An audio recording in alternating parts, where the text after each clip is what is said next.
Hello and welcome back to Obscure Jewels, where I am your host, as well as your narrator, Crayola Coaster. And today we'll be reading from I Can Help by Bunny Worth, illustrated by Tom Cooke, also featuring Jim Henson's Muppet Babies. So as always, if you have a copy, please grab your copy and let's read together. What a day this has been. Running here, running there. There are blocks scattered everywhere and toys all over the sofa. Who will help clean up? I can help, says Kermit. I was playing with those things. I'll stack the blocks. I'll put away the toys too. Just look at all this laundry. So many clothes to wash. Who will help sort it into two piles? One for light clothes, one for dark. I can help, says Fozzie. Sorting is fun. Light stuff here, dark stuff there.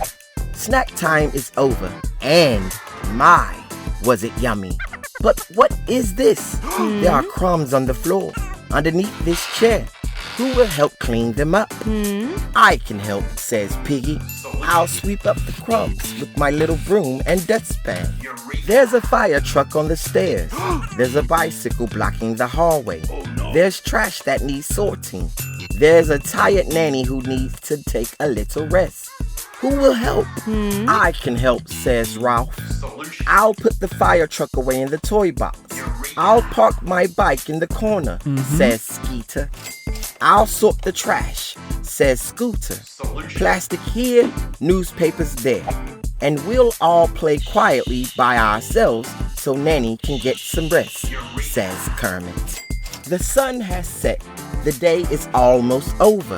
There are some tired little ones who need to get ready for bed without making a big fuss. We can help save the babies. We'll put on our pajamas and brush our teeth and wash our faces and get into bed and wait for our kisses. We're very tired because we've had a busy day being good helpers. The end. And that was I Can Help by Bunny Worth, illustrated by Tom Cooke, featuring Jim Henson's Muppet Babies. So thank you all for tuning in, liking, subscribing, sharing, following, all the above. And as always, until next time, always and forever, keep reading. Thank you.